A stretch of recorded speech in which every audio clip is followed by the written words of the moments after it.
नमस्कार, ये है ऑटोक्लेव ड्रम। देखिए इसके ऊपर लिखा हुआ है कि ये ऑटोक्लेव हुआ था 6 तारीख को। 72 घंटे से ऊपर ऑटोक्लेव नहीं चलता है, उसके बाद उसमें रखी चीज़ें अनस्टेराइल होने लग जाती हैं व माइक्रो ऑर्गेनिजम्स की प्रतिक्रिया शुरू हो जाती है। इसे ऑटोक्लेव पर भेजते समय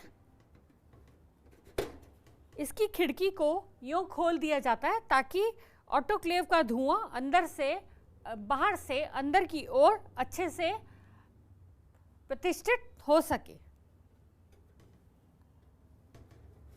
ऑटोक्लेव होने के बाद इसे ऐसे बंद कर दिया जाता है।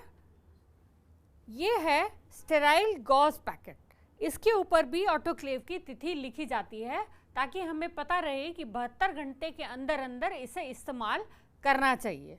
इसके अंदर गॉज पीस हैं जो स्टेरिलाइजेशन के लिए भेजे जाते हैं। ये है स्टेराइल चिटल फोर्सेप्स। इसे हमेशा कमर के ऊपर ही पकड़ें। कमर के नीचे का हिस्सा व पीठ अनस्टेराइल मानी जाती है, गीली सतह भी अनस्टेराइल मानी जाती है।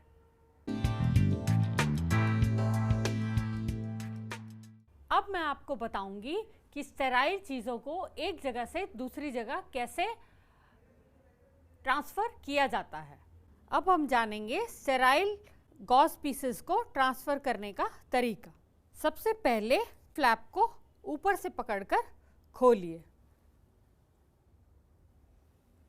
फिर दूसरे फ्लैप को खोलिए, फिर तीसरे फ्लैप को खोलिए। चौथे फ्लैप को खोलने के लिए चिटल फोर्सेप्स का इस्तेमाल करिए क्योंकि ये स्टेराइल वस्तुओं के सीधे प्रयोग में आ रहा है। फिर स्टेराइल ड्रम को खोलिए। गॉज पीसेस को चिटल फोर्सेप्स की मदद से एक एक करके ड्रम में ट्रांसफ़र करिए।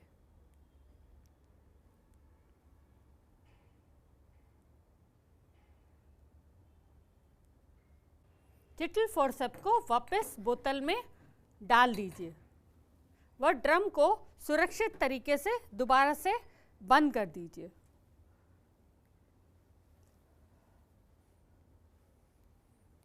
अब ये ड्रम किसी भी सर्जिकल ड्रेसिंग या घाव की पट्टी करने के लिए प्रयोग में लाया जा सकता है या ऑपरेशन के दौरान भी प्रयोग में लाए जा सकते हैं। ये स्टेराइल गॉज इसी प्रयोग में लाए जाते हैं।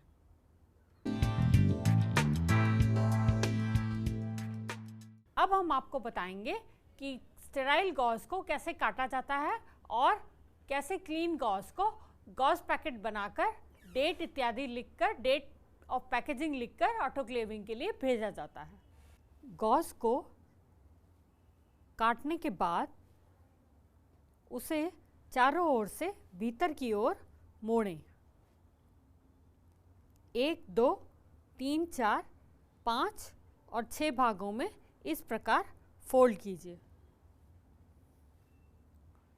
गॉज पैकेट बनाने के लिए पहले जैसे आपने गॉज फोल्ड किया उसी प्रकार चारों ओर से फोल्ड करने के बाद उसके अंदर रुई का एक सतह डाल दीजिए। इस प्रकार रुई की सतह अंदर डाल दीजिए व वापस उन्हें मोड़ दीजिए।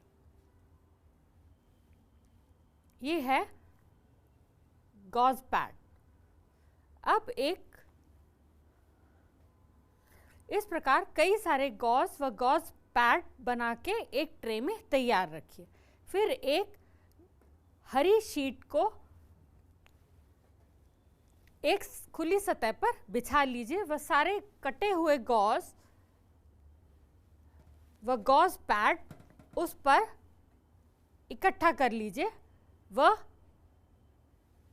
अपने ओर के फ्लैप को पहले फोल्ड कीजिए, फिर दायां फ्लैप और फिर बायां फ्लैप और चौथे फ्लैप को सबसे आखिर में दूसरे और तीसरे फ्लैप के अंदर फोल्ड कीजिए और ऊपर ल्यूकोप्लास्ट से सील कर दीजिए।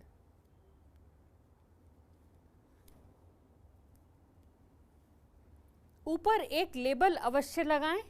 लेबल के ऊपर तारीख, अंदर क्या सामान है, वह वार्ड नंबर अच्छी तरह लिखकर उसको गॉज पैकेट के ऊपर यूँ चिपका दें। वह स्टेरिलाइजेशन के लिए इस प्रकार आपका गॉज पैकेट तैयार है, वह उसे स्टेरिलाइजेशन के लिए भेज दीजिए।